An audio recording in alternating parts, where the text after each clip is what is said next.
संतोष देशमुख यांच्या हत्येकांडाचा जवळपास 80 ते 85 दिवस तपास झाला। या तपासाचा जो भाग होता त्या संपूर्ण तपासाच्या दिवसामध्ये धनंजय मुंडे यांनी राजीनामा द्यावा यासाठी त्यांच्यावर चौफेर दबाव आला। मात्र धनंजय मुंडे यांनी चालाकी केली आणि सुरुवातीपासून म्हणजे SITची स्थापना झाली, CIDचं पथक त्या ठिकाणी आलं, तेव्हापासून ते चार्जशीट दाखल होईपर्यंत धनंजय मुंडे यांनी कितीही आरोप झाले तरी राजीनामा द्यायचा नाही असं जणू काय ठरवलेलं होतं। आणि ज्या क्षणी चार्जशीट दाखल झाली त्याच्या 2-3 दिवसानंतर अधिवेशनाच्या दुसऱ्या दिवशी देवेंद्र फडणवीस यांनी धनंजय मुंडे यांनी राजीनामा दिल्याचं जाहीर केलं। मात्र मुद्दा असा आहे की गुन्हेगारानं कितीही मोठा शिताफीनं गुन्हा जरी केला असेल तरी काही ना काही मागे राहतं आणि त्यामुळं विस्कटलेली चेन त्या ठिकाणी जुळायला सुरुवात होते।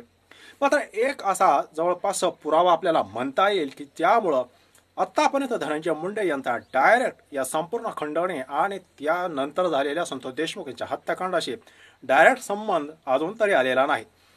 मात्र वाल्मिक कराड यांना एक पुरावा सोडलेला आहे की ज्यामुळे धनंजय मुंडे हे अडचणीत येऊ शकतात।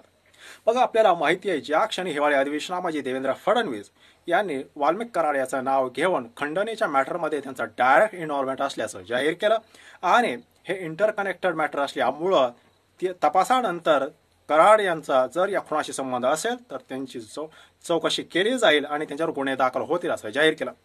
त्यानंतर आपल्याला माहिती आहे कराड आणि त्यांचे जे काही बगलबच्चे होते ते पसार झाले। त्यावेळेस वाल्मिक कराड यांनी एक व्हिडिओ सुद्धा टाकला होता की या संपूर्ण प्रकरणाशी आपला काहीही संबंध नाही आणि संतोष देशमुख यांचा उल्लेख त्यांनी संतोष भैया असा केला होता आणि त्यांच्या हत्येमध्ये जे कोणी इन्व्हॉल्व असतील त्यांना फाशीची शिक्षा द्या, मात्र आपला या प्रकरणाशी संबंध नाही असं त्यांनी जाहीर केलं। मात्र चार्जशीट दाखल झाल्यानंतर ज्या पद्धतीने संतोष देशमुख यांची हत्या झाली त्यांचे काही फोटो पुढे आले, व्हिडिओ सुद्धा बाहेर आले।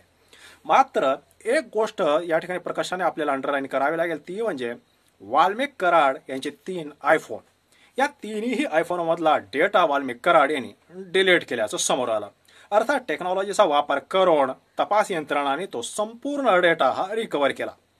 मात्र प्रश्न असा उपस्थित होतो की वाल्मिक कराड यानं व्हिडिओ टाकून जे सांगितलं होतं की या हत्येशी आपला काहीही संबंध नाही आणि जर त्यांचा संबंध जर फक्त अवादा कंपनीशी मागितलेल्या 2 कोटी रुपयाच्या खंडणीपुरता जर का असेल तर मात्र वाल्मिक कराड यांना हा प्रश्न उपस्थित होतो की वाल्मिक कराड यांनी आपल्या 3ही आयफोन मधला डेटा डिलीट का केला, हा सगळ्यात महत्त्वाचा विषय पुढे येतो।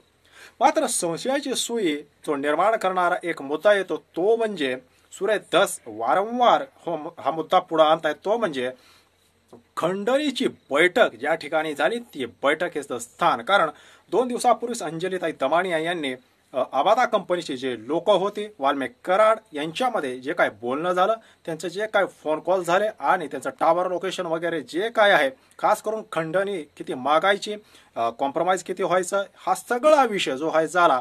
संशयाची सुई अशी म्हटलं जातं की धनंजय मुंडे यांचा सातपुडा बंगल्यावर ही सगळी बैठक झाली असं सुरेश धस आणि अंजली दमानिया यांनी आरोप केलेला आहे।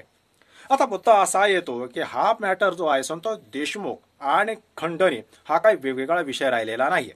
कारण खंडणी मागितली, खंडणीला विरोध संतोष देशमुख यांनी केला आणि त्या विरोधाला मोडून काढण्यासाठी म्हणून कराड यांनी त्यांच्या बगलबच्च्यांना संतोष देशमुख यांना धडा शिकवायला सांगितलं आणि त्यातून संतोष देशमुख यांची हत्या झाली। याचा अर्थ खंडणी आणि खून हे इंटरकनेक्टेड आहे आणि त्याचाच एक भाग महत्त्वाचा म्हणजे जी सुरुवात खंडणीची झाली त्याचा जो प्लॅन आहे तो जर का सुरेश धस म्हणतात त्या पद्धतीने जर का धनंजय मुंडे यांचा जो बंगला सातपुडा बंगला आहे त्या ठिकाणी जर का वाल्मिक कराड यांनी जर का ही बैठक घेतली असेल किंवा त्यांचा प्लॅन ठरला असेल किती खंडणी मागायची, कितीवर कॉम्प्रोमाइज व्हायचं, हा सगळा जर प्रकार धनंजय मुंडे यांच्या बंगल्यावर झाला असेल आणि त्या बैठकीचा वृत्तांत ज्याला आपण म्हणतो सगळं जर काय प्लॅन किंवा त्या संबंधीमध्ये असणारे जे काय पुरावे जर का त्या आयफोन मध्ये जर असेल त्यामुळेच की काय वाल्मिक कराड यांनी तो संपूर्ण डेटा हा लीक केला होता आणि त्या बैठकीदरम्यान जर का वाल्मिक कराड यांनी धनंजय मुंडे यांची कॉन्टॅक्ट केला होता की नाही केला होता हे अजूनही पुढे आलेलं नाही। मात्र त्या आयफोन मध्ये नक्कीच असा काहीतरी डेटा होता की ज्यामुळं ते प्रकरण धनंजय मुंडे यांच्यापर्यंत जाऊ शकते याची भीती कदाचित वाल्मिक कराड याला आली असावी आणि त्यामुळं त्यांनी 3ही आयफोन मधला डेटा हा डिलीट केला। मात्र तपास यंत्रणाने तो डेटा जो आहे तो रिकव्हर केला आणि त्यामुळं खरंच त्या बंगल्यावर ही बैठक झाली असेल आणि त्या दरम्यान जर त्या वाल्मिक कराड आणि बाकीचे जे काही लोक होते त्यांनी जर धनंजय मुंडे यांच्याशी जर संभाषण केलं असेल, त्यांच्यामध्ये कॉन्टॅक्ट झाला असेल, तर मात्र म्हणजे या संबंधीचे पुरावे जर का त्या आयफोनमध्ये असतील तर मात्र धनंजय मुंडे हे अडचणीत येऊ शकतात. कदाचित वाल्मिक कराड यांना असं वाटलं असावं की डेटा जर आपण डिलीट केला तर संपूर्ण विषय हा पूर्णपणे बस्तानामध्ये जाईल. मात्र टेक्नॉलॉजी पुढे गेली आणि त्यांनी तो डेटा रिकवर केला. त्यामुळं रिकवर केलेल्या डेटामध्ये नेमकं काय आहे हे ज्यावेळेस पुढे येईल त्यावेळेसच धनंजय मुंडे याच्यामध्ये सुटतील की नाही हे पुढे येणार आहे. धन्यवाद.